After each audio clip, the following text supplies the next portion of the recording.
क्या हाल चाल students, welcome back to my channel. तो आज हम पढ़ने जा रहे हैं द्विघात समीकरण का वन शॉट वीडियो, जिसमें हम आपके लिए बताएंगे सबसे ज़्यादा इम्पोर्टेंट क्वेश्चन क्या है और बेसिक कंसेप्ट जो इसको सॉल्व करने के लिए यूज़ होंगे। ठीक है, तो चलिए देख लेते हैं। तो हमारे चैप्टर का क्या नाम है, वो है हमारे पास द्विघात समीकरण। क्या नाम है? द्विघात समीकरण। तो द्विघात समीकरण में सबसे पहले आपको समझना है कि समीकरण क्या होता है, उसके बाद हमें समझना है कि द्विघात समीकरण क्या होता है। तो आपने बहुपद पढ़ा होगा। बहुपद हमने पढ़ा था कि कोई भी मान लेते हैं हमारे पास, जो द्विघात बहुपद हमने पढ़ा था उसमें क्या होता है, मैक्सिमम पावर कितनी होती है? 2।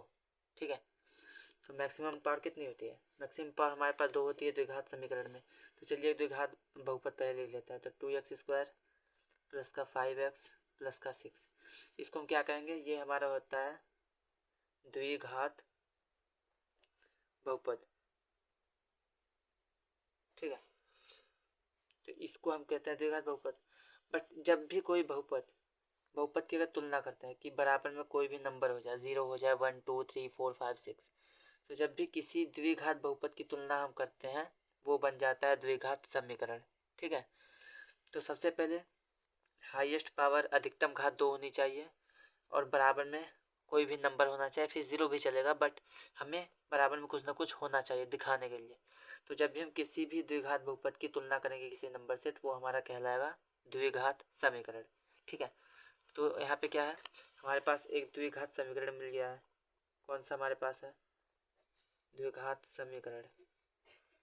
हमारे पास एक द्विघात समीकरण है, उसका वो हमारे पास है 2x² plus 5x plus 6 is equal to 0। ठीक है, यहाँ आपको समझना है कि द्विघात समीकरण में क्या होता है कि हमारे पास जो ये नंबर्स हैं, ये नंबर चेंज रहेंगे। ठीक है, हर क्वेश्चन में क्या होगा कि हमारे पास एक x होगा जिसकी अधिकतम पावर 2 होगी, फिर दूसरा भी x होगा और उसके बाद x नहीं होगा। ठीक है, तो अधिकतम पावर 2 होनी चाहिए, आपको ये याद रखना है। मान लीजिए हमारे पास ये लिखा है,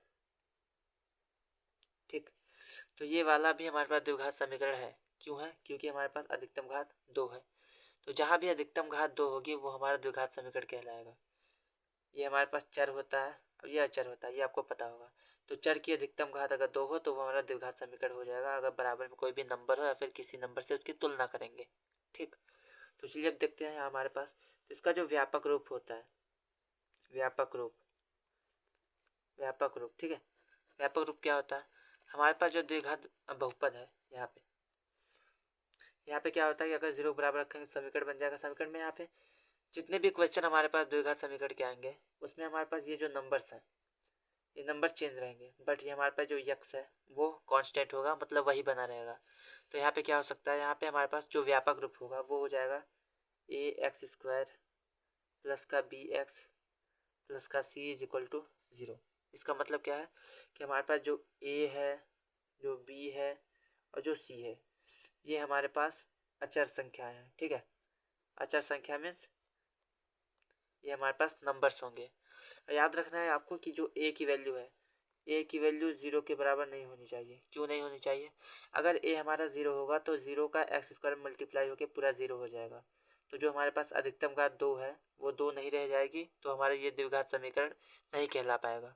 इसलिए यहाँ पे ए की वैल्यू 0 नहीं होनी चाहिए। ठीक है, चलिए अब देख लेते हैं कि द्विघात समीकरण को सॉल्व कैसे करते हैं, हल कैसे करते हैं। तो चलिए स्टूडेंट एक क्वेश्चन देख लेते हैं। हमारे पास एक क्वेश्चन दिया गया है कि x² माइनस का 6x प्लस का 5 इज इक्वल टू 0। ठीक है, ये हमारे पास क्वेश्चन है। अब चलिए देखते हैं कि इसको सॉल्व कैसे करेंगे द्विघात समीकरण को।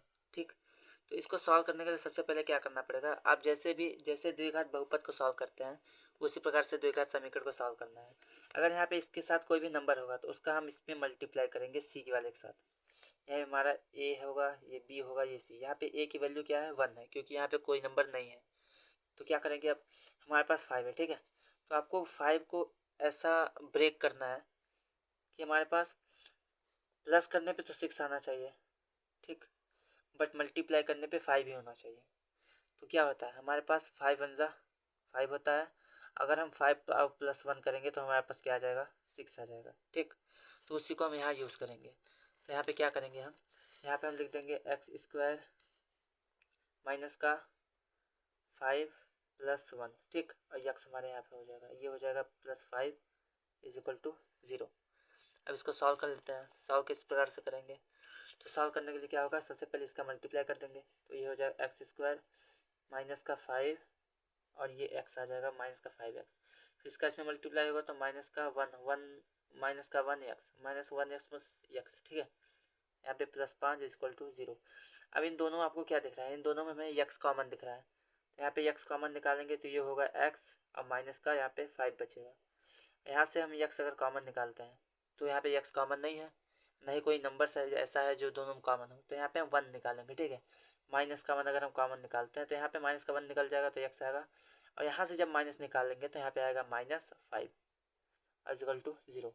यहाँ पे ये दोनों हमारे पास सेम टू सेम है, एक जैसे हैं, तो इनको अलग कर लेंगे हम, और ये जो हमारी x और -1 है इसको हम अलग कर लेंगे, ठीक है।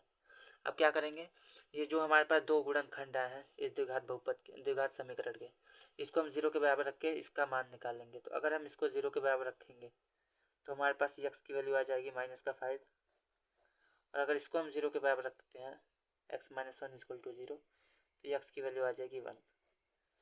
तो आपको यहाँ पे ये ध्यान देना है कि जब भी हमारे पास द्विघात समीकरण होता है तो उसकी हाईएस्ट पावर 2 है, अधिकतम घात 2 है, तो उसकी जो x की वैल्यू आएगी वो भी हमारे पास 2 आएगी, ठीक है। 2x के मान आएंगे, और इन मान को हम बहुपद में क्या कह रहे थे, बहुपद वाले चैप्टर में हमने पढ़ा था कि x का जो मान होता है उसको हम कहते हैं शून्य, ठीक है। बट यहाँ पे द्विघात समीकरण में जो x का मान होगा उसको हम कहेंगे मूल। क्या कहेंगे, मूल। आपको ये याद रखना है, ठीक। चलिए आगे बढ़ते हैं अगले क्वेश्चन की ओर। चलिए स्टूडेंट एक और क्वेश्चन देख लेते हैं हमारे पास द्विघात समीकरण का। तो यहाँ पे हमें बोला गया कि 4x² माइनस का 2x plus 1/4 is equal to 0।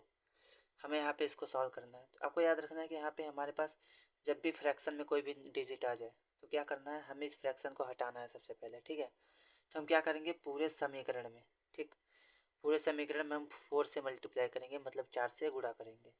तो जब हम 4 से गुणा करेंगे तो देखिए क्या होता है, तो समीकरण में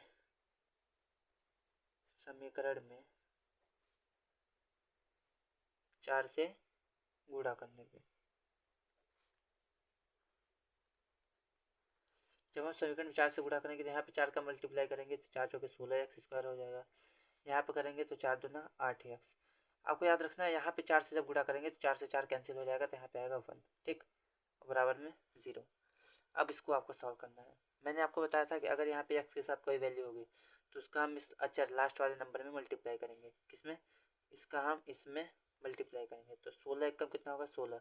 अब आपको 16 को इस प्रकार से तोड़ना है कि बीच में हमें प्लस करने पे 8 आ जाए, लेकिन मल्टीप्लाई करने पे 16 होना चाहिए।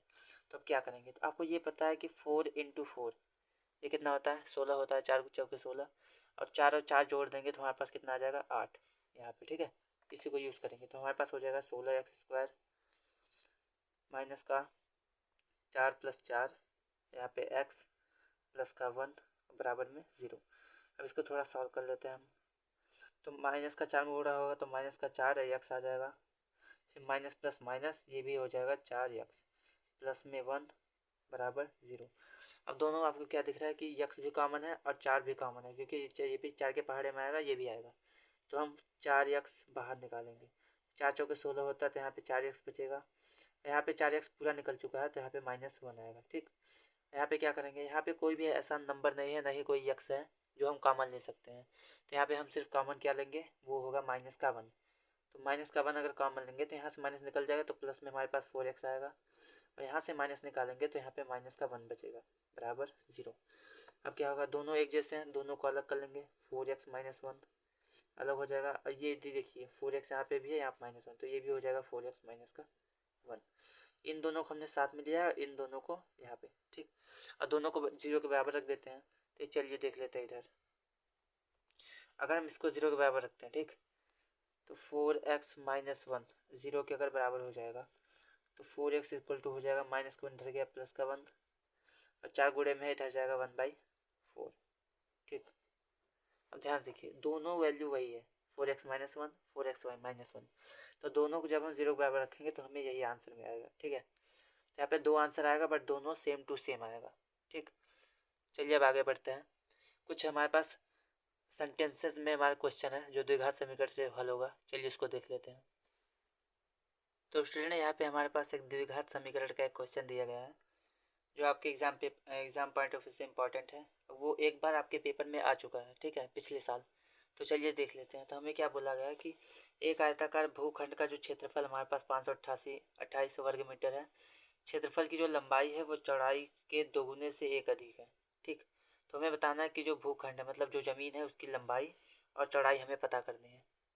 यहाँ पे ध्यान से देखिए, हमें क्या बोला है कि एरिया इतना है, ठीक। उसके बाद हमारे पास लंबाई जो है वो चौड़ाई के दोगुने से एक अधिक है, ठीक है। लंबाई किस पे डिपेंड कर रहा है? चौड़ाई पे। चौड़ाई जितना होगा चौड़ाई का दुगुना करके अगर एक ज़्यादा कर दे तो हमें लंबाई मिल जाएगी। तो हम चौड़ाई को मान लेंगे, ठीक है। हल करने के लिए क्या करेंगे कि माना हमारे पास जो चौड़ाई है वो हमारे पास x मीटर है, ठीक है। x मीटर, चौड़ाई x मीटर है तो हमारे पास लंबाई कितनी आएगी? तो यहाँ पे बोला गया है कि चौड़ाई के दोगुने से एक अधिक है। तो चौड़ाई का दुगुना करेंगे तो हमारे पास क्या आएगा? 2x आएगा। और एक अधिक मतलब एक जोड़ देंगे, ठीक। तो ये हमारे पास लंबाई हो गई, ये हमारी चौड़ाई, ये हमारे मीटर में आएगी। अब आपको याद रखना है कि आयत का क्षेत्रफल क्या होता है। आयताकार भूखंड है मतलब कि आयत का हमें क्षेत्रफल निकालना है। तो आयत का जो क्षेत्रफल होता है, यहाँ पे लिख लेते हैं, जो आयत का क्षेत्रफल होता है, आयत का क्षेत्रफल वो हमारे पास होता है लंबाई गुणे चौड़ाई, ठीक है। ये होता है L×B मतलब लंबाई गुणे चौड़ाई। तो वही हम यूज़ करेंगे। तो हमारे पास क्षेत्रफल लंबाई ये हमारे पास x है और चौड़ाई हमारे पास कितनी है? 2x+1। लंबाई गुणे चौड़ाई क्षेत्रफल होता है, क्षेत्रफल हमें कितना दिया है? 528। ये हो जाएगा 528। अब इसको सॉल्व करना है हमें, ठीक है। तो x का अगर 2x में मल्टीप्लाई करेंगे तो हो जाएगा 2x² और x का 1 में मल्टीप्लाई करेंगे तो हो जाएगा x इक्वल टू कितना है? 528। अब 528 को हम इधर भेजेंगे तो क्या होगा? 2x² प्लस का x माइनस का 528 इज इक्वल टू 0, ठीक है। चलिए अब इसको सॉल्व करते हैं। अब इसको सॉल्व करने के लिए क्या करेंगे? यहाँ पे ध्यान से देखिए, तो यहाँ पे 2 लिखा है, ठीक है। तो हम इसका मल्टीप्लाई करेंगे इसमें सबसे पहले। तो 528 का अगर हम 2 में मल्टीप्लाई करते हैं तो क्या? 2 8 16, 2 दूना 4 1 5, 2 5 10, 1056 आ गया। अब 1056 को हमें इस प्रकार से तोड़ना है कि हमें कितना मिल जाए? x मिल जाए। तो अब हम क्या कर सकते हैं?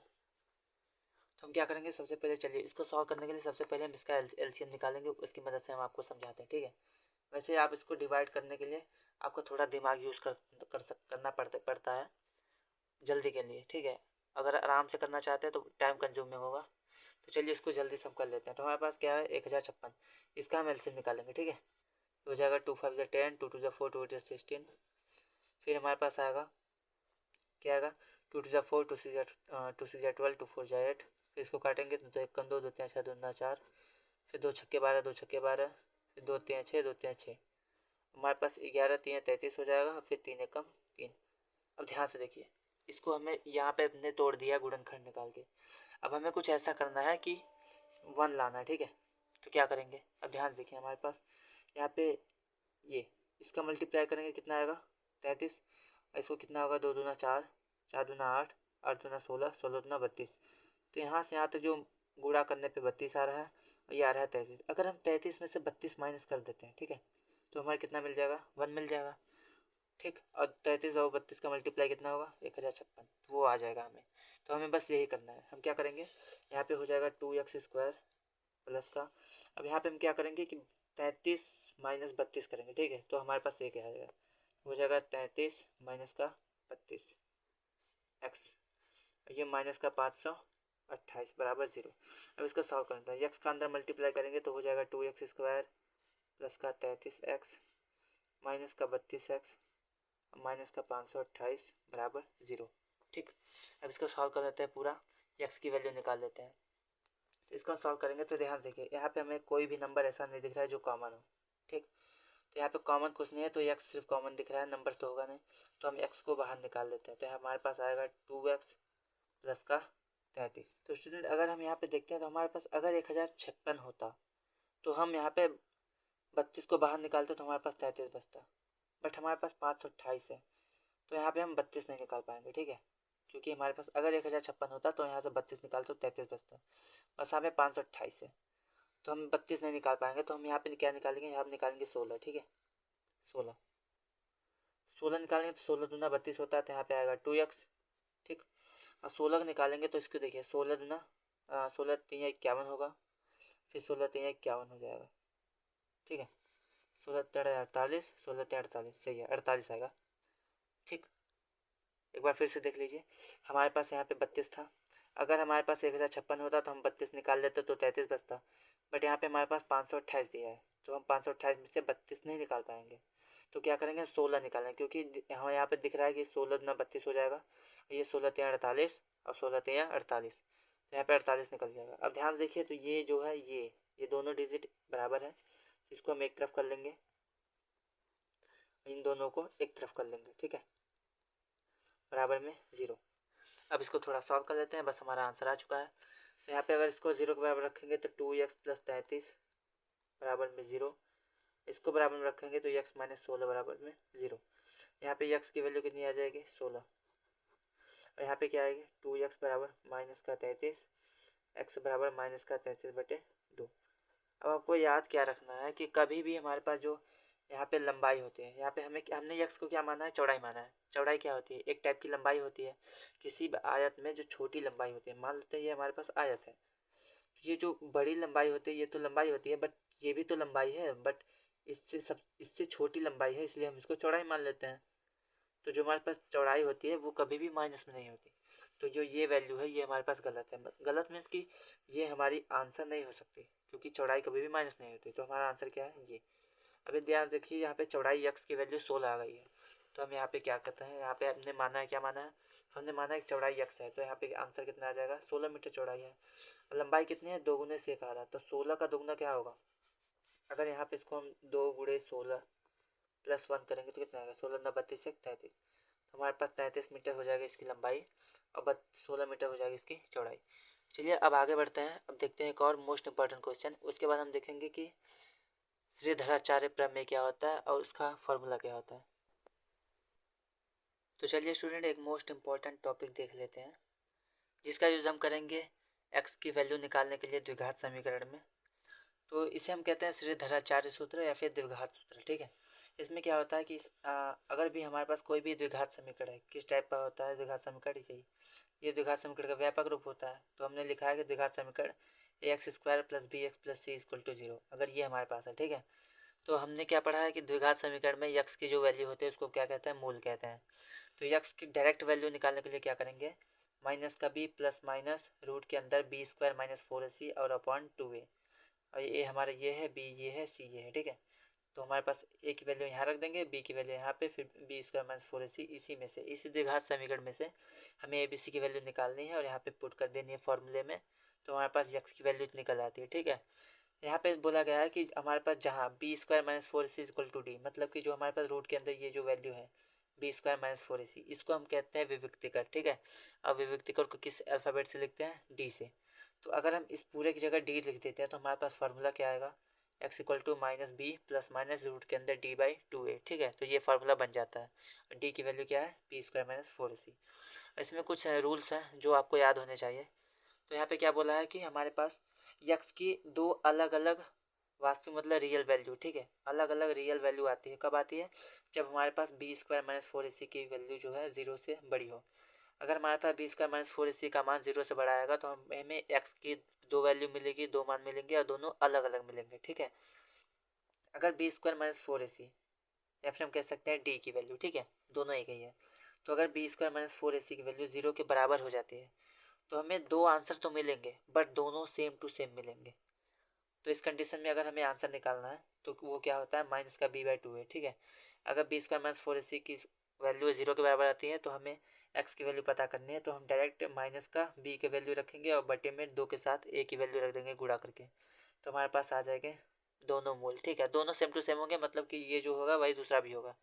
तो अगर b² - 4ac की वैल्यू 0 के बराबर होती है तो दोनों मूल समान हो गया। मूल कैसे होंगे, -b/2a के। ठीक, तीसरा हमारे पास क्या है कि कोई वास्तविक मूल नहीं। ठीक, हमें कोई भी वैल्यू नहीं मिलेगी। कब नहीं मिलेगी, अगर हमारे पास b² - 4ac की जो वैल्यू है वो 0 से छोटी हो जाए। 0 से छोटी का मतलब क्या है, अगर हम यहाँ पे b² - 4ac की वैल्यू अगर ये 0 से छोटी हो जाएगी, माइनस में हो जाएगी, तो हमारे पास x की वैल्यू नहीं मिलेगी। नहीं मिलेगी मतलब वास्तविक नहीं मिलेगी, रियल वैल्यू नहीं मिलेगी, हमारे पास काल्पनिक संख्या मिलेगी। काल्पनिक संख्या आप क्लास 11th में पढ़ेंगे, जब आप मैथ लेंगे तो वहाँ पे आपको बताया जाएगा। तो आपको बस इतना याद रखना है कि अगर बी स्क्वायर की वैल्यू अगर 0 के बड़ी आई, मतलब पॉजिटिव आएगी, प्लस में आएगी, तो हमारे पास दो एक्स के मान निकलेंगे, दोनों अलग अलग होंगे। लेकिन अगर बी स्क्वायर माइनस 4ac की वैल्यू 0 के बराबर होगी तो हमें दो मान मिलेंगे, बट दोनों सेम टू सेम मिलेंगे। और उनको निकाल कैसे कर सकते हैं, तो माइनस का b/2a से, ठीक है। और अगर बी स्क्वायर माइनस 4ac की वैल्यू 0 से छोटी मीन्स माइनस में मिलती है, तो हमारे पास कोई भी आंसर नहीं आएगा। आपको ये याद रखना है। चलिए अब इसका कुछ क्वेश्चन कर लेते हैं जिससे आपको ये समझ में आ जाए। चलिए स्टूडेंट, तो इसको हम क्या करेंगे, अब द्विघात समीकरण का ये जो हमारे पास एक क्वेश्चन दिया गया है, इसको हम श्रीधराचार्य सूत्र से करेंगे या फिर द्विघात सूत्र का यूज करके हम इसको निकालेंगे, ठीक है। तो आपको करना क्या है, सबसे पहले आपको इसमें से ए बी और सी की वैल्यू निकालनी है, ठीक। तो सबसे पहले ए बी सी की वैल्यू क्या होगी, तो हमें क्या पता है कि जो व्यापक रूप होता है वो होता है A x square plus B x plus C is equal to 0, ठीक। तो यहाँ पे अगर तुलना करेंगे तो हमारे पास क्या दिख रहा है, यहाँ पे हमारे पास दिख रहा है कि ए की वैल्यू 2 है, तो ए बराबर 2 मिल गया। बी की वैल्यू 14 है, तो बी बराबर 14 मिल गया। सी की वैल्यू 9 है, तो सी बराबर 9 मिल गया, ठीक। अब हमारे पास फॉर्मूला क्या होता है, एक्स इक्वल टू माइनस का बी प्लस माइनस रूट के अंदर बी स्क्वायर माइनस 4ac और अपॉन 2 है, ठीक। चलिए इसको सॉल्व कर लेते हैं। तो माइनस का बी मतलब माइनस बी की वैल्यू 14, तो माइनस का 14, फिर प्लस माइनस रूट के अंदर बी स्क्वायर मतलब 14 का स्क्वायर होगा, माइनस का 4 इंटू ए की वैल्यू 2 है और सी की वैल्यू 9 है, ठीक। ये हो गया। फिर अपॉन में हमारे पास 2a होता है, तो 2 गुणे ए की वैल्यू 2, 2 गुणे 2। अब इसको सॉल्व कर लेते हैं। तो ये हो जाएगा माइनस का 14 प्लस माइनस 14 का स्क्वायर कितना होता है 196, ठीक। और फिर 4 दूना 8, 8 9 72, ये हो जाएगा हमारे पास। नीचे हमारे पास क्या हो जाएगा 2 दूना 4, ठीक है। अब अगर 196 में से हम 72 को घटाते हैं, प्लस माइनस रूट के अंदर 196 से 72 घटाएंगे तो हमारे पास क्या आएगा 124, ठीक। 124 और नीचे कितना है 4। अब ध्यान देखिए, अगर हम क्या करेंगे, इन दोनों में से हम कोई नंबर कॉमन लेंगे। क्या कॉमन ले सकते हैं 2, ठीक। दो दोनों में से कॉमन हो सकता है, तो हम दोनों को कॉमन लिंक करेंगे, ठीक। सबसे पहले 124 को रूट के बाहर निकालते हैं, देखते हैं क्या आता है। तो अगर हम 124 को रूट के बाहर निकालेंगे तो हम क्या लिख सकते हैं, यहाँ पे 2 6 12, 2 2 4, फिर यहाँ पे आएगा 2 3 6, 2 1 2, यहाँ पे 2 आएगा, इसको हम लिख देंगे प्लस माइनस 2, रूट में क्या है 31 बचेगा, ठीक। और बटे में 4। याद रखना है रूट के बाहर निकालने के लिए हमें दो नंबर्स का जोड़ा पता होना चाहिए, ठीक। तो यहाँ पे दो नंबर्स का जोड़ा बन रहा था, तो जो जोड़ा बन रहा है उसको हमने बाहर कर लिया, जो बचा है उसको अंदर कर लिया। अब यहाँ पे हम 2 को कॉमन करेंगे, ठीक। तो अगर हम 2 को कॉमन कर लेते हैं, चलिए आगे बढ़ते हैं। फिर 2 को कॉमन करेंगे तो हमारे पास क्या आएगा, यहाँ पे आ जाएगा 2, और यहाँ पे यहाँ 2 निकला तो माइनस का 7 बचेगा, प्लस माइनस रूट में 31, और टोटल अपॉन कितना है 4। यहाँ से 2 1 2, 2 2 4, तो यक्स की जो वैल्यू आ गई है हमारे पास, यक्स की वैल्यू आ जाएगी -7 प्लस माइनस रूट में 31/2, ठीक। अब ध्यान देखिए, हमने क्या पढ़ा है, द्विघात समीकरण में एक्स की कितनी वैल्यूज होती हैं, यक्स की 2 वैल्यूज होती हैं, ठीक है। तो यक्स की 2 वैल्यूज होती हैं, तो दोनों वैल्यूज को निकालने के लिए क्या करेंगे। अब ध्यान देखिए, यहाँ पे एक प्लस में है एक माइनस में, मतलब कि यक्स की जो पहली वैल्यू है वो तो हमारे पास प्लस में आ जाएगी ये, और यक्स की जो दूसरी वैल्यू है वो हमारे पास माइनस में आ जाएगी, ठीक है। ये पहली वैल्यू, ये दूसरी वैल्यू। तो इस तरह से हम यक्स की वैल्यू निकालते हैं, किस फॉर्मूले से, श्रीधराचार्य फॉर्मूले से, ठीक है। तो चलिए एक क्वेश्चन और देख लेते हैं इसी के ऊपर। तो चलिए स्टूडेंट एक और क्वेश्चन देख लेते हैं। हमें बोला गया है कि 25x² plus 50x plus 12 equal to 0। तो यहाँ पे ए की वैल्यू कितनी दिख रही है, ए की वैल्यू हमारे पास 25 है, ठीक है। बी की वैल्यू कितनी है, चलिए, तो बी की वैल्यू हमारे पास कितना है, तो बी की वैल्यू हमारे पास है, सॉरी, बी की वैल्यू हमारे पास है 50x, ठीक है। और 50 है सिर्फ, और सी की वैल्यू हमारे पास 12 है, ठीक। तो ए की वैल्यू 25, बी की वैल्यू 50 और सी की वैल्यू 12। और श्रीधराचार्य फॉर्मूला क्या होता है, एक्स बराबर माइनस का बी प्लस माइनस रूट के अंदर बी स्क्वायर माइनस का 4ac अपॉन 2a। तो सबकी वैल्यू रख देते हैं। तो माइनस बी है मतलब कि माइनस का 50 हो जाएगा, प्लस माइनस रूट के अंदर बी स्क्वायर मतलब 50 का स्क्वायर, ठीक। 50 का स्क्वायर माइनस का 4 गुणे ए की वैल्यू 25, सी की वैल्यू 12, तो 25 गुणे 12 और अपॉन 2a, तो 2 गुणे ए की वैल्यू 25, ठीक, इसको सॉल्व कर लेते हैं। इसको सॉल्व करने के लिए सबसे पहले यहाँ क्या करेंगे, माइनस का 50। अब यहाँ पे हमें निकालना है 50 का स्क्वायर, तो वो क्या होता है 2500। ठीक है, माइनस का 25 चौका 100, 100 का 12 में होगा तो 1200 आ जाएगा। और पान में क्या है 25 गुना 50। ठीक, तो यक्स की वैल्यू क्या हो जाएगी, माइनस का 50 प्लस माइनस, अब यहाँ पे 2500 में से 1200 हो जाएगा तो कितना आएगा, तो हमारे पास आ जाएगा 1300। और नीचे कितना है 50। अब आपको क्या करना है, अब करना ये है कि सबसे पहले हम देखेंगे इसमें से कॉमन क्या है। तो अगर 1300 को हम चाहे तो रूट के बाहर निकाल सकते हैं। किस प्रकार से निकालेंगे, सबसे पहले इसका एलसीएम लेंगे तो हमारे पास क्या आएगा, 5 गुना 10, 5 छक्के 30, फिर 5 से काटेंगे तो 5 बचे 25, 5 गुना 10। ठीक, तो हमारे पास कितना आ रहा है, अब 52 को अगर निकालना चाहे तो नहीं निकल पाएगा, क्योंकि अगर हम इसको काटेंगे 2 2 जा 4 हो जाएगा, 2 6 जा 12, शायद निकल जाएगा। चलिए देख लेते हैं, 2 1 जा 2, 2 3 जा 6, अब तो नहीं कर पाएगा। तो यहाँ पे देखिए 5 का जोड़ा बना है और 2 का जोड़ा बना है, मतलब कि 5 गुना 10, तो दोनों में हम इसमें 10 बाहर निकाल सकते हैं। तो अगर यहाँ पे 10 बाहर निकालेंगे तो माइनस का 50 प्लस माइनस 10, रूट के अंदर कितना बचेगा 13। ठीक है, और नीचे आ गया 50। अब क्या करना है, बस एक लाइन और हमें सॉल्व करना है। तो सॉल्व करने के लिए क्या करेंगे, दोनों में से 10 कॉमन ले लेंगे, हमारे पास आएगा 10। यहाँ से 50 में से 10 गया तो 10 बचे 50, माइनस का 5 प्लस माइनस, यहाँ से 10 गया तो रूट में 13, नीचे हमारे पास क्या है 50। तो 10 एक कम 10, 10 बचे 50, तो हमारा फाइनल आंसर कितना आएगा, एक्स इक्वल टू, तो हमारा जो फाइनल आंसर है वो हमारे पास हो जाएगा माइनस का 5 प्लस माइनस रूट में 13 बटे में 5। ये हमारा फाइनल आंसर है। ठीक है, यहाँ पे दो आंसर है, एक प्लस में है एक माइनस में है। तो अगर प्लस वाला आंसर हम लिखेंगे तो माइनस का 5 प्लस रूट में 13 बटे में 5, ये पहला आंसर है एक्स का पहला मान। और दूसरा मान निकालेंगे तो एक्स बराबर माइनस 5 माइनस रूट में 13 बटे 5, तो ये हमारे एक्स का दूसरा मान हो जाएगा। ठीक है, तो चलिए अब आगे बढ़ते हैं और देखते हैं क्वेश्चन। तो चलिए स्टूडेंट एक और क्वेश्चन देख लेते हैं, उसके बाद हम 6 मार्क्स से क्वेश्चन लगाएंगे जो आपके एग्जाम में आते हैं। ठीक है, तो यहाँ पे हमें क्या दिख रहा है, यहाँ पे हमें दिख रहा है कि जो ए की वैल्यू है वो 2 है, बी की वैल्यू 3 है और सी की वैल्यू 4 है। ठीक है, तो यहाँ पे जो ए की वैल्यू है वो हमें 2 दिया गया है, बी की वैल्यू माइनस का 3 है और सी की वैल्यू 4 है। फार्मूला क्या होता है, यक्स इक्वल टू माइनस का बी प्लस माइनस रूट के अंदर बी स्क्वायर माइनस का 4ac और अपॉन में 2a। ठीक है, अब यहाँ पे इसको सॉल्व करते हैं तो यक्स बराबर माइनस का भी, मतलब कि देखिए यहाँ पे माइनस है और इसमें भी माइनस है, तो क्या होगा माइनस माइनस का 3 प्लस माइनस रूट के अंदर बी स्क्वायर मतलब माइनस 3 का स्क्वायर करना है गुणे माइनस 4 इंटू ए की वैल्यू 2 है और सी की वैल्यू 4 है और अपॉन 2a होता है, मतलब 2 इंटू ए की वैल्यू 2 हो जाएगी। अब इसको अगर सॉल्व करते हैं तो एक्स बराबर माइनस माइनस प्लस, तो प्लस का 3 आ गया प्लस माइनस माइनस 3 का स्क्वायर 9 हो जाएगा, माइनस 4 दूना 8, 8 चौके 32। ठीक, और यहाँ पे अपॉन 2 2 जा 4, ये हो गया।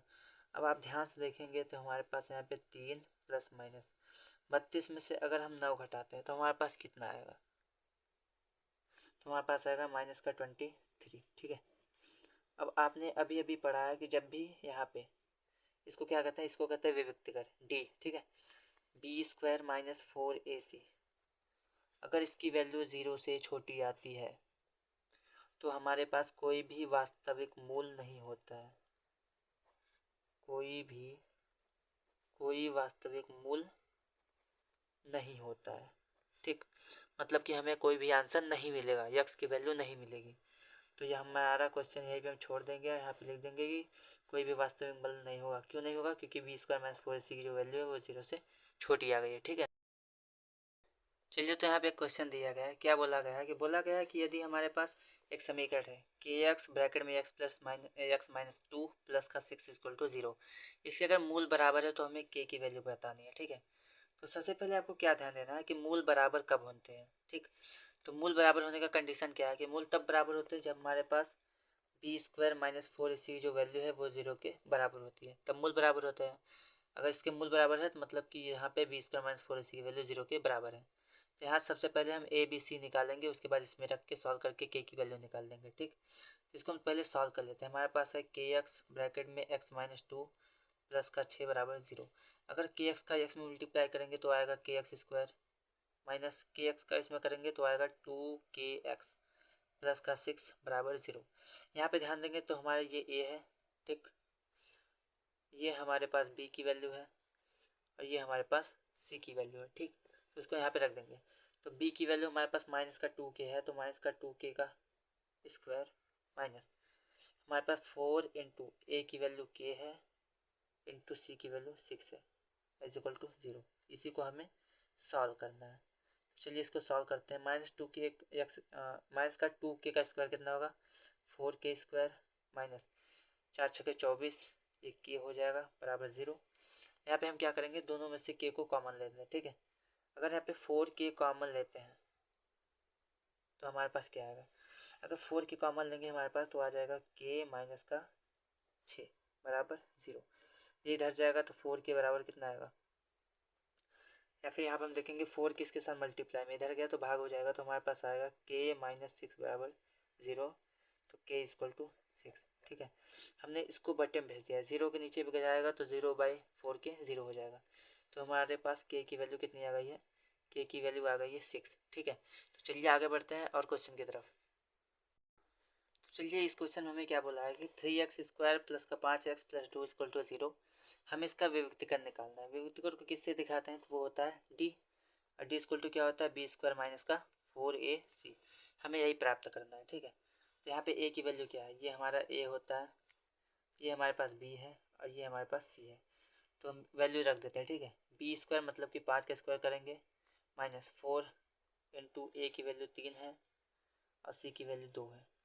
इसको सॉल्व करेंगे तो 5 5 25, ये 4 3 12, 12 3 24, तो d की वैल्यू कितनी आ जाएगी हमारे पास 1। ठीक है, तो ये हमारा हो जाएगा विभक्तीकरण। चलिए अब एक और क्वेश्चन देख लेते हैं। चलिए तो यहाँ पे एक क्वेश्चन दिया गया है, क्या बोला गया है कि 7x स्क्वायर माइनस का 3x प्लस 2, इसमें हमें मूलों के लक्षण पता करने हैं। लक्षण में इसकी किस प्रकार के हमें मूल प्राप्त होंगे। ठीक है, तो इसको पता करने के लिए हम क्या करते हैं, सबसे पहले b स्क्वायर माइनस 4ac की वैल्यू निकालते हैं। तो अगर यहाँ पे विभक्तीकरण निकालेंगे b स्क्वायर माइनस 4ac, तो हमारे पास क्या आएगा, b स्क्वायर मतलब कि 3 का स्क्वायर हमारे पास हो जाएगा माइनस 4 इंटू ए की वैल्यू 7 है और c की वैल्यू 2 है। ठीक, तो -3 का स्क्वायर 9 हो जाएगा, माइनस का 4 7 28, 28 ना 56। इसको अगर हम घटाएंगे तो हमारे पास कितना आएगा, हमारे पास क्या आएगा, हमारे पास आ जाएगा 16 में से 9 गया 7 और यहाँ पे 47 माइनस का 47। अब आपको ये पता है कि जब भी विभक्तीकर का मान b स्क्वायर माइनस 4ac का मान 0 से छोटा होता है तब हमारे पास कोई भी वास्तविक मूल नहीं होता है। तो इसका लक्षण क्या है, इसका लक्षण यही है कि कोई वास्तविक मूल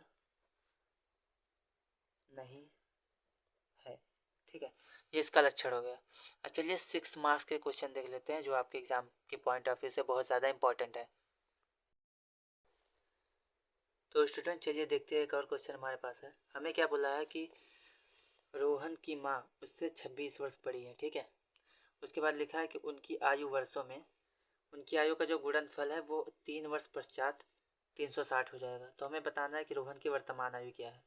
देखिए हमें जो पता करना होता है हम उसको मान लेते हैं। ठीक है, तो यहाँ पे बोला है रोहन की वर्तमान आयु ज्ञात कीजिए, तो हम मान लेंगे कि माना रोहन की जो वर्तमान आयु है, रोहन की वर्तमान आयु कितना है, वो हमारे पास x वर्ष है। ठीक है, x वर्ष, रोहन की वर्तमान आयु x वर्ष है। हमें क्या बोला है कि जो उसकी माँ है वो उससे 26 वर्ष बड़ी है, तो माँ की आयु क्या हो जाएगी, तो माँ की वर्तमान आयु वो हो जाएगी x प्लस 26, क्योंकि 26 वर्ष बड़ी है। अब उसके बाद हमें क्या बोला है कि 3 वर्ष पश्चात, 3 वर्ष पश्चात मतलब 3 वर्ष बाद, यहाँ पे लिख देंगे प्रश्नानुसार।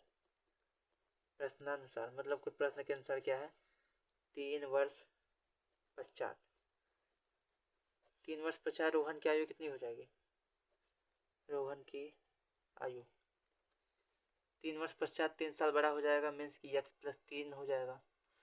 यहाँ पे जो उनकी माँ है, रोहन की माँ की आयु, रोहन की माँ की आयु, रोहन की माँ की आयु पहले कितनी थी, x प्लस 26, 3 साल और जो हो बड़ी हो जाएंगी, मतलब 3 साल और प्लस हो जाएगा। तो अभी वर्तमान में आयु कितनी हो जाएगी, तो इनकी हो जाएगी x प्लस 26 3 29। अब हमें बोला क्या है कि बोला है कि 3 वर्ष बाद इनकी उम्र का आयु का जो गुणनफल है वो 360 हो जाता है। ठीक है, तो मतलब कि इन दोनों का जो गुणनफल होगा 360 होगा। तो चलिए इसका गुणा कर लेते हैं। ठीक, तो हमें बोला गया कि जो इनका गुणनफल है, तो इनका गुणनफल मीन्स कि x+3 रोहन का, और यहाँ पे x+29 रोहन की माँ का, इनका गुणनफल क्या होगा 360।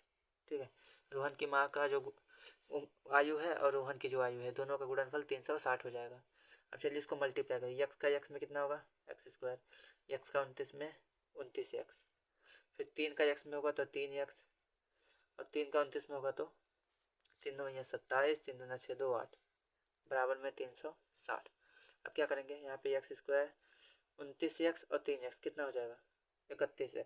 ठीक, उसके बाद सॉरी 29 और 3 होता है 32x हो जाएगा, प्लस में 87 हमारे पास है, और 360 इधर आएगा तो माइनस का 360 हो जाएगा, और बराबर में 0। ठीक, अब यहाँ पे क्या करेंगे, x² प्लस का 32x, यहाँ पे 360 में से अगर हम 87 घटाते हैं तो हमारे पास क्या आएगा, तो हमारे पास ये आएगा 10 में से 7 गया 3, यहाँ पे 15 में से 8 गया 7, यह आ जाएगा 273 माइनस का, बराबर में 0। ठीक है, अब यहाँ पे हमारे पास एक द्विघात समीकरण मिल चुका है।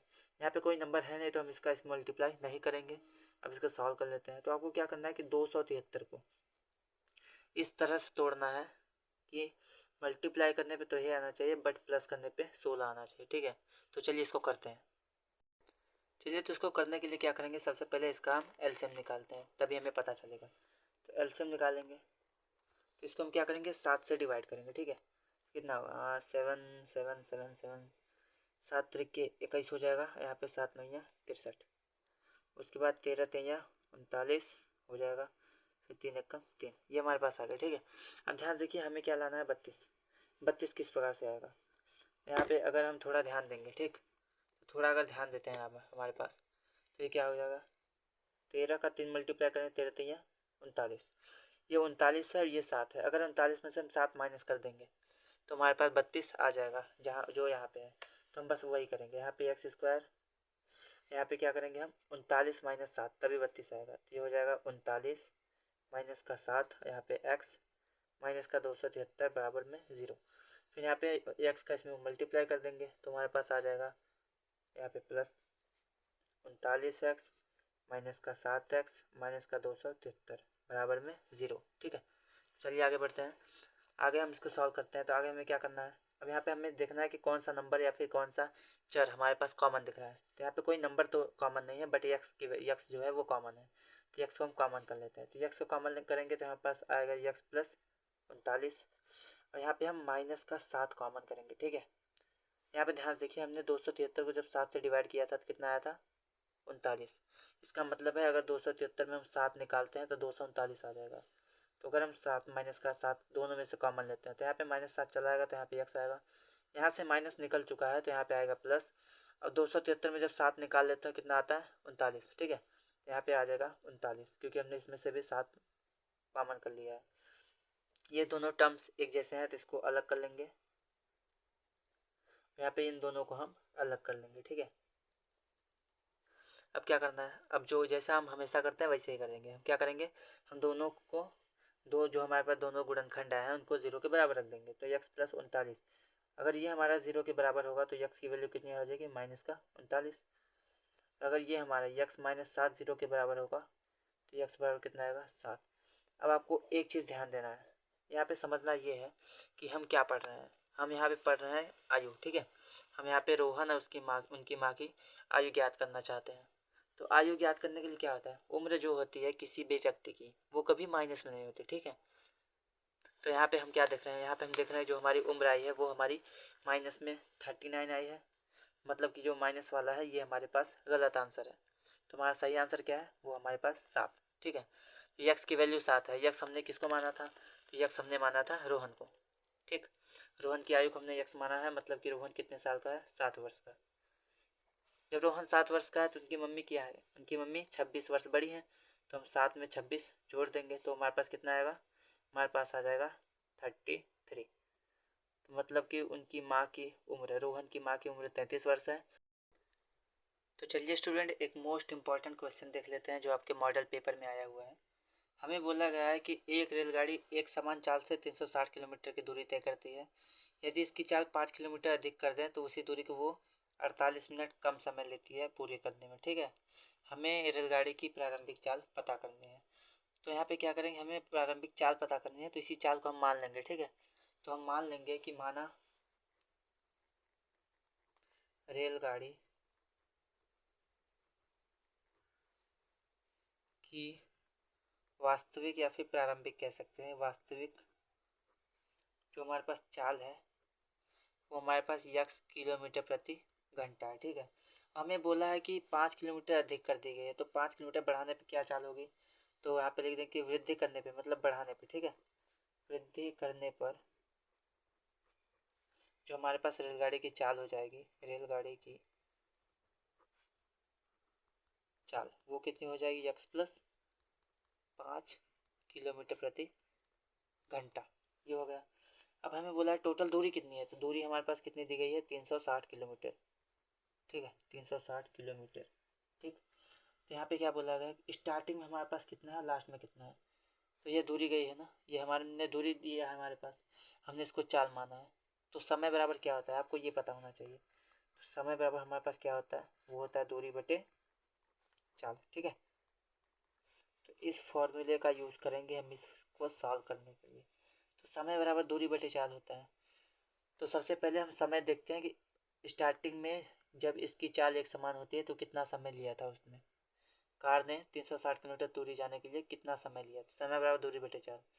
तो सबसे पहले उसने प्रश्नानुसार देख लेते हैं हमारे पास, प्रश्नानुसार। ठीक, तो स्टार्टिंग में दूरी हमारे पास 360 थी, उसकी चाल हमने एक समान है तो ये था। ठीक, अब उसने जब बढ़ा दिया है, कितना किलोमीटर बराबर कितना बढ़ा है, 5 किलोमीटर प्रति घंटा की चाल बढ़ गई है, तो हमारे पास 360 ये x प्लस 5। अब ध्यान से देखिए, स्टार्टिंग में जो समय है वो इतना हो जाएगा दूरी बटे समय, फिर 5 किलोमीटर अधिक करने पे दूरी बटे समय ये हो जाएगा, उसका समय ये हो जाएगा। ठीक, एक बार फिर से देख लेते हैं, हमारे पास दूरी 360 है और चाल यक्स है, तो एक समान चाल में जो समय लगा था 360 किलोमीटर दूरी तय करने में वो होता है दूरी बटे समय। तो दूरी इतना है, समय इतना है, तो स्टार्टिंग में इसकी चाल एक समान बनी थी, मतलब कितनी थी, उतने इतना समय लिया था। ठीक, और 5 किलोमीटर अधिक करने पे वो इतना समय लेगा, दूरी बटे चाल से हमने इसको समय निकाल लिया।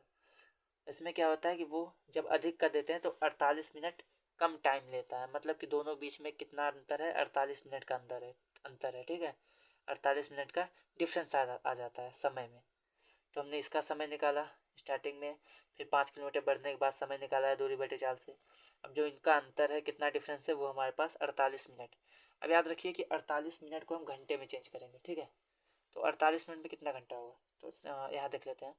तो 48 मिनट में किसी भी मिनट से हमें घंटे में जाना है तो हमें 60 से भाग करना पड़ता है, तो हो जाएगा 48 बटे 60। ठीक है, तो ये हमारे पास 48 बटे 60 घंटा हो जाएगा। ठीक, ये समय हो गया हमारे पास। अब हम इसको थोड़ा सॉल्व करते हैं, तो हमारे पास एक द्विघात समीकरण मिलेगा, फिर इसको सॉल्व करेंगे तो हमें इसकी चाल मिल जाएगी। चलिए, हाँ, तो ये हमारे पास क्वेश्चन है। इस क्वेश्चन को सॉल्व करने के लिए सबसे पहले हम इसको थोड़ा और इम्प्रोवाइज करते हैं, मतलब इसको शॉर्टकट में थोड़ा कोशिश करते थोड़ा आसानी से हो जाए। ठीक, तो इसको हम सबसे पहले काटेंगे। तो काटने के लिए क्या करेंगे, हमारे पास यहाँ दिख रहा है कि 6 × 8 = 48 और 6 × 10 = 60। फिर यहाँ पे दिख रहा है कि हमारे पास 2 × 4 = 8 होता है, 2 × 5 = 10 होता है, तो ये 4/5 बन गया। और यहाँ पे क्या होगा, इसका मल्टीप्लाई इधर एलसीएम जैसे लेते हैं, नीचे नीचे कैल्शियम लेंगे तो हमारे पास x प्लस 5 आएगा। इसको इधर मल्टीप्लाई करेंगे तो 360 ब्रैकेट में x प्लस 5, और इसको इधर करेंगे तो माइनस का 360 x हो जाएगा। और बराबर में कितना है, 4/5। अब क्या करेंगे, इसको सॉल्व कर लेते हैं। सॉल्व करने के लिए बहुत सारा मेहनत अब करना पड़ेगा हमें। चलिए देखते हैं, 360 के x में तो 360 x हो जाएगा, प्लस अब 360 का 5 पे करेंगे तो 5 × 6 = 30, 5 × 15, 3 × 18, 1800 हो जाएगा। उसके बाद माइनस का 360 है x बटे हमारे पास x², और ये हो जाएगा 5x बराबर में 4/5। अब क्या करेंगे, अब इसको इधर भेजेंगे, इसको इधर, ये भाग में है टोटल इधर जाएगा मल्टीप्लाई, और ये इधर भाग में है तो इधर जाएगा मल्टीप्लाई। तो चलिए इसको कर लेते हैं। सबसे पहले आप थोड़ा सा ध्यान दीजिए, यहाँ पे 360 प्लस में है, यहाँ पे 360 माइनस में है, तो इस माइनस का 360 प्लस का 360 कैंसिल हो जाएगा। हमारे पास 1800, ये 5 इधर जाएगा तो हो जाएगा 1800 × 5, और ये हमारा हो जाएगा यहाँ पे एक्स स्क्वायर प्लस का 5x। इसको सॉल्व करते हैं तो 18 पचे 90 होता है, ये हो जाएगा 4x स्क्वायर। हाँ, या फिर हम ये करते हैं कि अगर 4 को हम वापस से इधर भेज देते हैं, ठीक है, एक्स स्क्वायर प्लस का 5x। अगर ये 4 इधर आ जाता है तो हम इसको काट देते हैं, ठीक है, 4 से हम इसको डिवाइड करेंगे तो क्या हो जाएगा हमारे पास, ये हो जाएगा 2 दूना 4, ये हमारे पास 2 चौके 8, 2 पंजे 10, इतना आ जाएगा। फिर 2 से काटेंगे तो 2 1 ज़ा 2, 2 2 ज़ा 4, 2 2 ज़ा 4, 2 5 ज़ा 10, ये आ जाएगा 2250 बराबर एक्स स्क्वायर प्लस का 5x। अगर ये 2250 इधर जाएगा तो हमारे पास द्विघात समीकरण मिल जाएगा एक्स स्क्वायर प्लस का 5x माइनस का 2250 बराबर में 0। अब हमें इसको सॉल्व करना है, उसके बाद हमारा आंसर आ जाएगा। चलिए तो इसको सॉल्व करते हैं। इसको सॉल्व करने के लिए हमें क्या करना है, हमें इसको इस तरह से तोड़ना है कि हमें मल्टीप्लाई करने पे ये नंबर आए बट जोड़ या घटाना करने पे 5 आ जाए, ठीक है।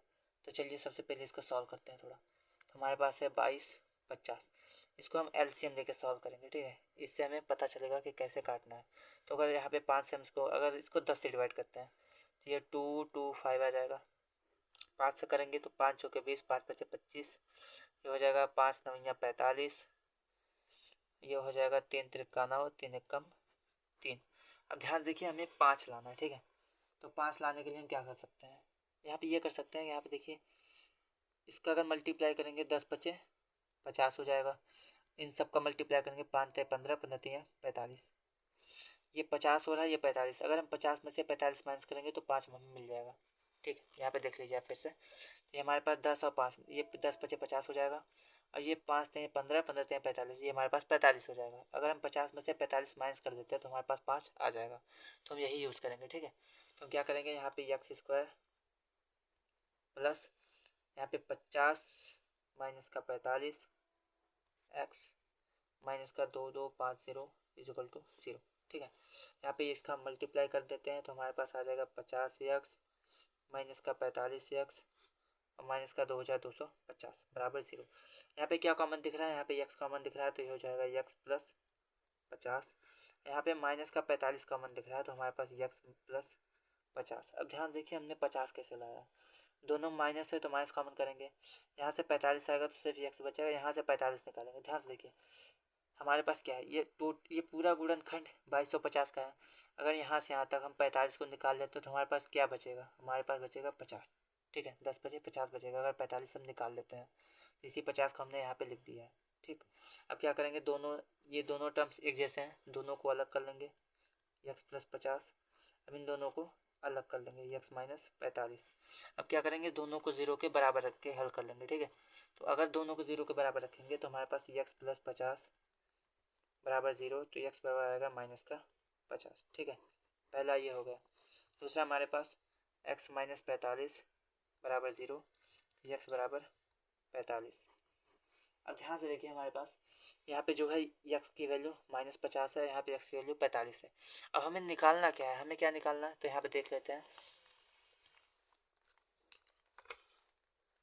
तो हमें निकालना है रेलगाड़ी की प्रारंभिक चाल, ठीक है। चाल मीन्स स्पीड निकालनी है। तो कभी भी किसी भी कार की या फिर किसी वस्तु की चाल नेगेटिव नहीं होती, माइनस नहीं होती।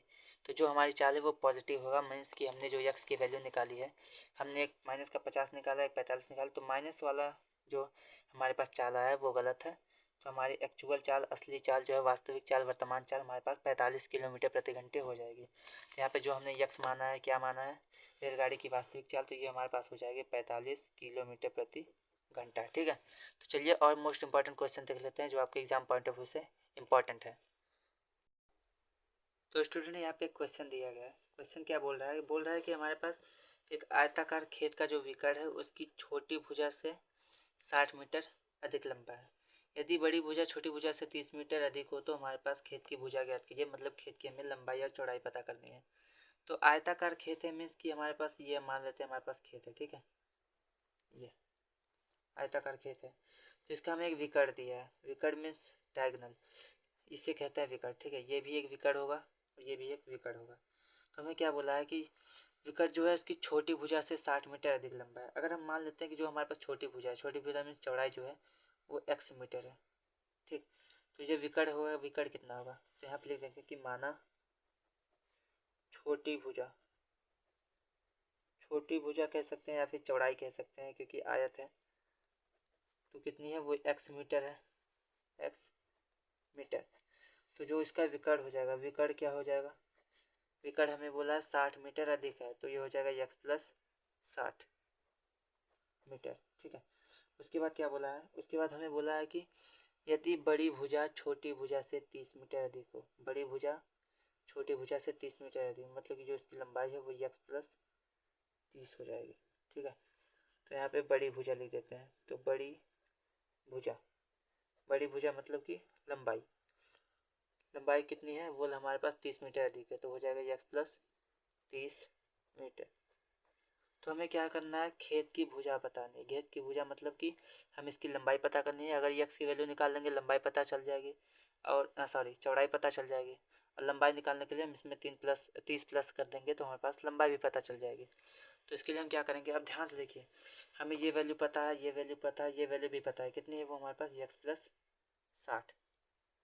तो यहाँ पे देख रहे हैं कि एक जो आयत होता है उसमें हमारे पास 90 डिग्री का कोण बनता है। 90 डिग्री का कोण मीन्स कि हमारे पास एक समकोण त्रिभुज बन रहा है। तो समकोण त्रिभुज में क्या अप्लाई करते हैं, तो हमारे पास होता है पाइथागोरस प्रमेय। तो उसका यूज़ करेंगे हम इसको निकालने के लिए। ठीक है, तो चलिए पाइथागोरस प्रमेय यूज़ कर लेते हैं। तो पाइथागोरस प्रमेय क्या करता है, पाइथागोरस प्रमेय से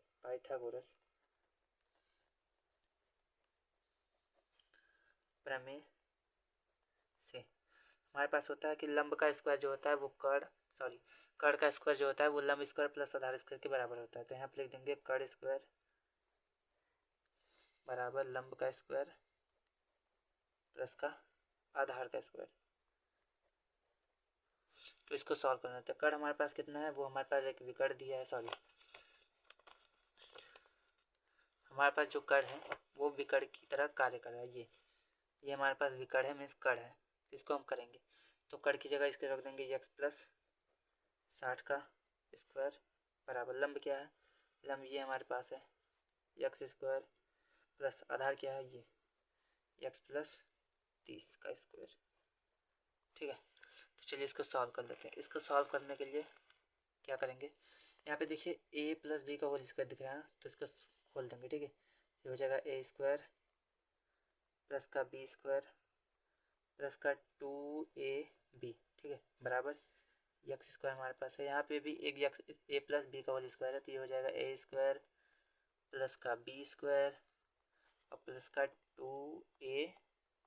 ठीक है, अब इसको सॉल्व करते हैं। तो यहाँ पे एक्स स्क्वायर आ जाएगा 60 का स्क्वायर 3600 प्लस 2 छक्के 12, तो ये हो जाएगा 120 एक्स बराबर एक्स स्क्वायर प्लस का एक्स स्क्वायर प्लस का 30 का स्क्वायर होता है 900 प्लस का ये 2 3 6, तो 60 एक्स हो जाएगा। ठीक है, अब आप ध्यान दीजिए, तो यहाँ पे एक्स 2x हो जाएगा। तो हमारे पास आएगा एक्स स्क्वायर प्लस का 3600 प्लस का 120x बराबर 2x स्क्वायर प्लस का 900 और प्लस का 60x।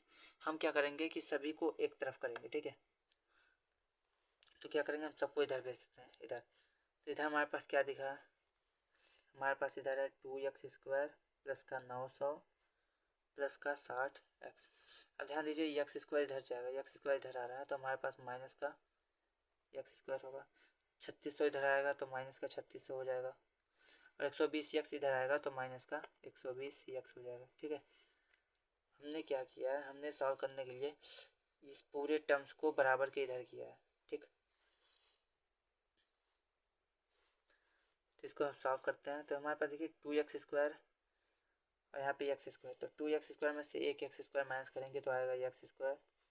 उसके बाद 60x और 120x, 60x में से 120x घटाएंगे तो आएगा माइनस का 60x। ठीक है, अब 900 में से हम 3600 माइनस है तो माइनस प्लस माइनस होता है, तो 36 में से 900 घटाएंगे तो कितना आएगा, तो हमारे पास आ जाएगा माइनस का 2700। ठीक है, उसके बाद बराबर में 0 चलेगा। ठीक, अब इसको सॉल्व करते हैं। तो अब ध्यान से देखिए, हमें क्या बोला गया है कि हमें मल्टीप्लाई करने पे तो 2700 आना चाहिए, बट यहाँ पे प्लस या माइनस करने पे हमें 60 मिलना चाहिए, प्लस करने पे। तो चलिए इसको करते हैं। तो सबसे पहले इसका हम एलसीएम निकालेंगे। ठीक है, तो इसका एलसीएम निकाल लेते हैं हमारे पास। तो इसका जब हम एलसीएम निकालेंगे तो हमारे पास क्या आएगा, हमारे पास हम इसको लिख देंगे यहाँ पे हम 90 से और या फिर 10 से करते हैं, तो 10 से करेंगे तो इतना आएगा हमारे पास, फिर 10 से करेंगे तो हमारे पास कितना आएगा 27, फिर हमारे पास 3 9 27 हो जाएगा, 3 3 का 9, 3 1 3, ठीक है। तो अब ध्यान से देखिए हमें क्या लाना है 60, ठीक है। तो हम क्या करेंगे, अब यहाँ पे ध्यान से देखना है आपको करना क्या है, यहाँ पे हमारे पास 3 3 का 9, 9 10 90, अगर इतनी वैल्यू हमारे पास कितनी हो रही है 90, और ये जो दो वैल्यूज बची हैं ये दोनों, ये 10 3 30 बन रही, ठीक है। ध्यान से देखिएगा 10 3 3, अगर इन दोनों को मल्टीप्लाई करेंगे तो 90 आएगा, और इन दोनों का मल्टीप्लाई करेंगे तो 30 आएगा, और 90 में से 30 माइनस करने पे हमें 60 मिल जाता है, ठीक है। तो हम क्या करेंगे 2700 को 90 इंटू 30 में तोड़ देंगे, तो ये मल्टीप्लाई करने पे 2700 आ जाएगा, 90 में से 30 माइनस करने पे हमें 60 मिल जाएगा। तो ये वही हम यहाँ पे करेंगे, ठीक है। एक्स स्क्वायर ये हो जाएगा 90 माइनस का 30, यहाँ पे एक्स माइनस का 2700 बराबर में 0, ठीक है। अब इसको पूरा सॉल्व कर लेते हैं, तो हमारे पास आएगा एक्स स्क्वायर माइनस का 90x, ये माइनस माइनस प्लस का 30x और माइनस का 2700, ठीक है, बराबर में 0। यहाँ से हम x को कॉमन लेंगे तो हमारे पास आ जाएगा x माइनस 90, यहाँ पे हम 30 को कॉमन लेंगे, ठीक है। तो x आएगा 30 9 3 9 27 होता है, तो हमारे पास 90 आ जाएगा, ठीक।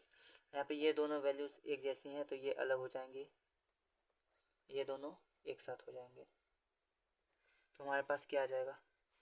अगर इसका हम थोड़ा और सॉल्व करते हैं तो दोनों को 0 के बराबर रख देंगे तो हमारे पास क्या आएगा, तो यहाँ पे आएगा x बराबर 90 पहली वैल्यू, दूसरी x प्लस 30 बराबर 0, तो x बराबर माइनस का 30। अभी आपको याद रखना है कि हम सॉल्व क्या कर रहे हैं, हम सॉल्व कर रहे हैं खेत की लंबाई, ठीक है, खेत की भुजाएं। यहाँ पे देख लीजिए आप, हमें क्या बोला है, हमें बोला है कि खेत की भुजाएं ज्ञात कीजिए। तो जो खेत की भुजा होती है, किसी भी खेत की भुजा जो होती है वो लंबाई होती है एक टाइप से, और लंबाई जो होता है कभी भी माइनस में नहीं होता, मतलब कि माइनस कभी भी ऋणात्मक में नहीं होती लंबाई। इसका मतलब क्या है, इसका मतलब ये है कि जो हमारे पास माइनस वाला आंसर आया है वो आंसर नहीं हो सकता, ठीक है। तो हमारा आंसर क्या होगा, वो आंसर हमारे पास प्लस में आ जाएगा, ठीक। तो चलिए देख लेते हैं, हमारे पास हमने दो एक्स की वैल्यूज निकाली हैं, एक 90 और एक माइनस का 30। तो माइनस वाली जो वैल्यू है वो लंबाई, खेत की भुजा वो गलत है। हम प्लस वाली वैल्यू लेंगे तो हमारे पास यक्स की वैल्यू 90 है, इसका मतलब है कि जो इसकी चौड़ाई है, हमने यक्स किसको माना था चौड़ाई, तो वो हमारे पास 90 हो जाएगी। तो विकर्ण कितना हो जाएगा 90 और 60 150, और जो हमारे पास लंबाई हो जाएगी वो कितनी हो जाएगी 90 3 120, ठीक है। तो हमारे पास विकर्ण 150 मीटर आ गया, चौड़ाई 90 मीटर और उसकी लंबाई 120 मीटर। चलिए अब आगे बढ़ते हैं, एक और मोस्ट इंपॉर्टेंट क्वेश्चन है, उसके बाद ये आपका वन शॉट कंप्लीट हो जाएगा। तो चलिए स्टूडेंट एक और क्वेश्चन देख लेते हैं जो मोस्ट इंपॉर्टेंट क्वेश्चन है, 6 मार्क्स में आ सकता है आपके पेपर में। तो इस क्वेश्चन में क्या बोला गया है कि हमारे पास एक कुटीर उद्योग एक दिन में कुछ बर्तन का निर्माण करता है, ठीक है। और एक विशेष दिन देखा गया कि प्रत्येक नग का जो निर्माण लागत है, जो खर्च है, वो उस दिन, यहाँ पे आपको ध्यान देना है, उस दिन निर्माण किए गए बर्तनों की संख्या के दोगुने से 3 अधिक है, ठीक है। बर्तनों की जो संख्या है उससे दोगुने से, उनके बर्तनों की संख्या के दोगुने से 3 अधिक है। फिर उसके बाद बोला है कि अगर उस दिन टोटल खर्च जो है, लागत हमारे पास 90 रुपए थी, तो हमें बर्तनों की संख्या और प्रत्येक नग की लागत पता करनी है, ठीक है। तो आपको देखना है सबसे पहले कि हमें पता तो करना है बर्तनों की संख्या और नग की लागत, लेकिन कौन किस पे डिपेंड करता है वो आपको देखना है। तो बर्तनों की जो संख्या है वो बर्तनों की संख्या के दोगुने से 3 अधिक है, क्या अधिक है, नग की लागत, ठीक है।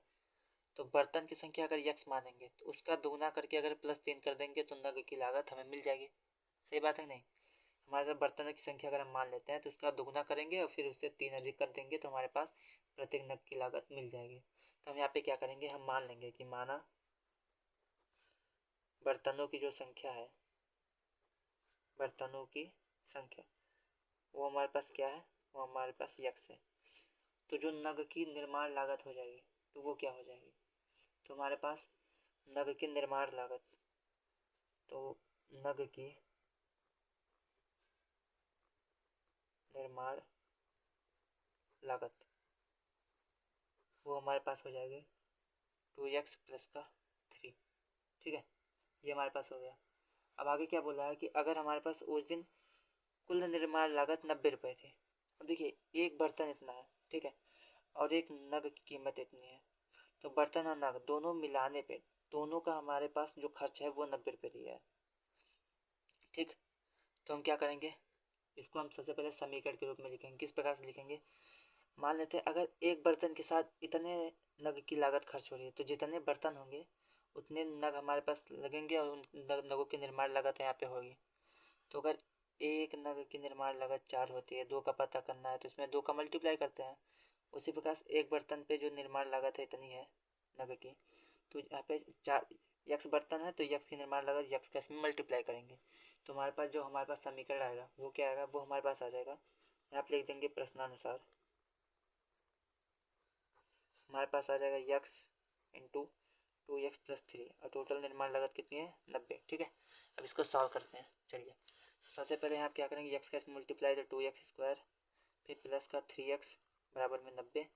90 अगर इधर आ जाएगा तो क्या होगा 2x स्क्वायर प्लस का 3x माइनस का 90 बराबर में 0। ठीक है, अब इसको हमें सॉल्व करना है। सॉल्व करने के लिए क्या करेंगे, ध्यान दीजिए यहाँ पे 2 है तो 2 का सबसे पहले इसमें मल्टीप्लाई करेंगे तो 90 दूना 118 180 हो जाएगा हमारे पास। अब 180 को इस प्रकार से तोड़ना है कि बीच में हमें 3 मिल जाए। ठीक है, तो सबसे पहले अगर इसका एलसीएम निकालते हैं तो यहाँ पे दोनों 18, फिर ये 45 आएगा, फिर यहाँ पर 3 कम 3 3 5 15, फिर 3 5 15, फिर 5 कम 5। अब क्या करना है आपको यहाँ पे लाना है 180 गुणा करने पे और जोड़ने पे ये लाना है। तो ध्यान से देखिए, अगर हम यहाँ पे क्या करते हैं, यहाँ पे अगर हम करेंगे ये हमारे पास 5 3 15 होगा, ये कितना हो जाएगा 5 3 15 ये अलग, उसके बाद 2 दूना 4 4 3 12 ये 12 अलग। इन दोनों का मल्टीप्लाई करने पे तो यही आ जाएगा, बट यहाँ पे 15 में से अगर 12 माइनस करेंगे तो हमें 3 भी मिल जाएगा। तो हम क्या करेंगे, यहाँ पे लिखेंगे 2x square plus 15 minus 12 x minus 90 बराबर 0। ठीक है, 15 में से 12 गया 3 आ जाएगा और 15 12 मल्टीप्लाई करेंगे तो 180 हमें मिल जाएगा। ठीक, तो आगे बढ़ते हैं। यहाँ पे हो जाएगा 2x स्क्वायर प्लस का 15x और माइनस का 12x माइनस 90 बराबर 0। अब इसमें कॉमन देखते हैं क्या है, तो देखिए 2 का पहाड़ा में हमारे पास 15 नहीं आता तो नंबर तो कॉमन नहीं होगा, x की जो है हमारे पास वो कॉमन हो जाएगा। तो x कॉमन करेंगे तो यहाँ पे आएगा 2x प्लस का 15। यहाँ पे हम 12 अगर कॉमन लेते हैं तो ध्यान से देखिए 12 भी कॉमन नहीं होता क्योंकि 12 के पहाड़े में 90 नहीं आता। तो हम क्या करेंगे, यहाँ पे हम क्या करेंगे 6 कॉमन लेंगे क्योंकि 6 से दोनों डिवाइड हो जाएंगे। तो अगर माइनस का 6 कॉमन करेंगे तो यहाँ पे 6 दूना 12 2x होगा, ये हो जाएगा 6 कम 6 6 पंजे 30 तो 15 आ जाएगा। ठीक है, यहाँ पे यहाँ से माइनस गया तो माइनस है, यहाँ से माइनस जाएगा तो यहाँ प्लस हो जाएगा बराबर में 0। और यहाँ पे ये दोनों वैल्यूज़ एक जैसी हैं, उन दोनों को एक साथ कर लेंगे। ठीक, तो दोनों को जब एक साथ करेंगे तो हमारे पास आ जाएगा 2x प्लस 15 ये अलग हो जाएगा और ये दोनों x माइनस 6 ये अलग हो जाएंगे। ठीक है, और दोनों को 0 के बराबर रखते हैं तो अगर 2x प्लस 15 को 0 के बराबर रखेंगे तो 2x बराबर 15 इधर गया माइनस का 15, x बराबर माइनस का 15/2 ये हमारे पास हो गया। और इसको रखते हैं x माइनस 6 बराबर 0 तो x बराबर 6। अब ध्यान से देखिए, हमें यहाँ पे दो वैल्यूज़ मिली हैं। पहली वैल्यू x बराबर माइनस का 15/2 और दूसरी वैल्यू जो है x बराबर 6। और हमें इसमें क्या पता करना है, हमें इसमें पता करना है कि बर्तनों की संख्या। ठीक है, हमें बताना है कि निर्मित बर्तनों की संख्या पता करनी है, उसके बाद प्रत्येक नग की लागत पता करनी है। तो बर्तनों की संख्या हमने x माना है। अब बताइए कोई भी बर्तन जो है 2 4 6 8 हो सकता है, माइनस पे तो होगा नहीं। यहाँ पे जैसे हमने निकाल दिया है माइनस का 15/2, तो माइनस का 15/2 बर्तन तो होगा नहीं, 6 बर्तन होगा, क्योंकि बर्तनों की जो संख्या है नॉर्मली वो कभी भी माइनस में और फ्रैक्शन में नहीं हो सकती, भिन्न में नहीं होगा, माइनस में नहीं होगा, तो ये गलत है हमारे पास। तो बर्तनों की संख्या 6 है। ठीक है, तो यहाँ पे हमारे पास क्या आ जाएगी, यहाँ पे हमारे पास जो बर्तनों की संख्या है वो हमारे पास 6 आ जाएगी। ठीक, 6 बर्तन हमारे पास है और एक बर्तन निर्माण लागत इतनी थी तो 6 बर्तन में कितना होगा, तो यहाँ पे x की वैल्यू को रख देंगे। ठीक है, ये हो जाएगा 6 दूना 12 12 3 15, तो ये 6 रुपये हो जाएगी, सॉरी बर्तनों की संख्या 6 हो जाएगी, जो निर्माण लागत है वो हमारे पास 15 रुपये हो जाएगा। ठीक, तो यहाँ पे आपका ये जो वन शॉट है, वन शॉट सीरीज़ यहाँ पे समाप्त होती है द्विघात समीकरण की।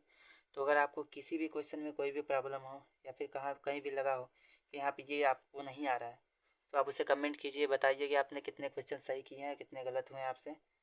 और बेहतरीन तैयारी के लिए हमारे चैनल को सपोर्ट कीजिए, वीडियो को लाइक कीजिए, शेयर कीजिए, चैनल को सब्सक्राइब कीजिए।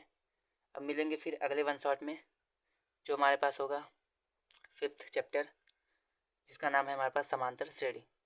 तो उस चैप्टर को कंप्लीट कीजिएगा, और जैसे आपने यहाँ तक साथ दिया आगे भी हमारा साथ दीजिएगा। तो हमने यहाँ पे 1 से लेके 4 चैप्टर तक कंप्लीट कर लिया है। तो आप इसे देखिए और क्वेश्चन को लगाइए, जो भी आपको राय हो आप हमें कमेंट में दीजिए। चलिए फिर मिलते हैं अगले वन शॉट में। धन्यवाद।